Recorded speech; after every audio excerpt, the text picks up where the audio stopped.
ఇన్ని రోజులు మేము చెప్పిందంతా తూచ్ అని చెప్పి మళ్ళీ మీరే రాయిస్తారు. మరి నా పరువుకి నా ప్రతిష్టకు కలిగిన నష్టానికి ఎవడు బాధ్యుడు? రేవంత్ రెడ్డి బాధ్యుడా? ఈ లీకులు ఇచ్చిన పోలీసు వాళ్ళు బాధ్యులా? రాసిన మీడియా వాళ్ళు బాధ్యులా? నేను అడుగుతా.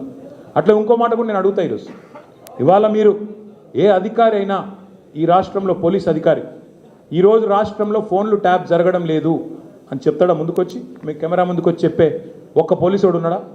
డీజీపీ శివధర్ రెడ్డి ముందుకు వస్తాడా? ఐజీ ఇంటెలిజెన్స్ ముందుకు వస్తాడా? కమిషనర్ సజ్జరాన్ ముందుకు వస్తాడా? వాళ్ళకి తెలుసు పోలీసు వాళ్ళకు. భారతదేశంలో స్వాతంత్రం వచ్చిన తర్వాత ఆనాటి నుంచి ఈనాటి వరకు నెహ్రూ గారి టైం నుంచి ఈరోజు మోడీ గారి టైం దాకా గూఢాచారి వ్యవస్థలు ఎప్పటికప్పుడు పనిచేస్తూనే ఉంటాయి. గూఢాచారి వ్యవస్థ ఎందుకు పనిచేస్తుంది? పోలీస్ నిఘా వ్యవస్థ ఎందుకు పనిచేస్తుంది? ఎవరన్నా ప్రభుత్వాలను అస్థిరపరిచే కుట్ర చేసినా, దేశంలో శాంతి భద్రతల సమస్య తలెత్తే విధంగా వ్యవహారం చేసినా, లా అండ్ ఆర్డర్ ఇష్యూ వచ్చే విధంగా ఏమైనా అపభ్రష్టపు పనులు చేసినా వాటిని నిరోధించడానికి డెఫినెట్గా పోలీస్ వ్యవస్థ తన పని తాను చేసుకుంటూ పోతుంది. 2015లో మన తెలంగాణ రాష్ట్రం ఏర్పడ్డ తొలినాళ్లలో మా ఎమ్మెల్యే గారిని ఒకరిని కొనడానికి ఒక దొంగ 50 లక్షల రూపాయల బ్యాగ్తో వచ్చి దొరికిండు. దొరికిన తర్వాత ఆ దొంగ మీద ఏమైనా నిఘా పెట్టిండ్రేమో పోలీసులు. మాకేం తెలుసు? మాకేం సంబంధం?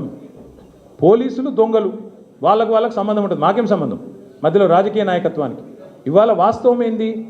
2015లో ఏ దొంగనైతే దొరికిండో 50 లక్షల రూపాయలతో అడ్డంగా రాష్ట్రం మొత్తం చూస్తుండగా ఆ దొంగ ముఖ్యమంత్రి అయి కూర్చున్నాడు. ఆ దొంగకి ఏమనిపిస్తున్నది? మిగతా వాళ్ళు కూడా నా లెక్కనే రాజకీయ నాయకులందరూ దొంగ పనులు చేస్తారు, మిగతా వాళ్ళు కూడా నాలాగానే బురద అంటియాలి, వాళ్ళను బదనాం చేయాలి. అందుకే ఏం చేస్తున్నాడు? విచారణ పేరిట ఆదేశాలు జారీ చేస్తూ ఉన్నాడు. ఒక 3 రోజుల కిందట హరీష్ రావు గారు ఒక ప్రెస్ మీట్ పెట్టినారు తెలంగాణ భవన్లో. ఏమని మాట్లాడినారు?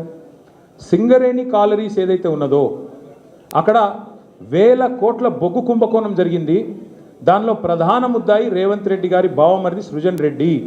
ఆయన కింగ్ పిన్గా ఉంటూ ఈ అక్కరలేని సైట్ విజిట్ సర్టిఫికేషన్ భారతదేశంలో ఎక్కడ ఏ కోల్డ్ ఫీల్డ్లో లేదు.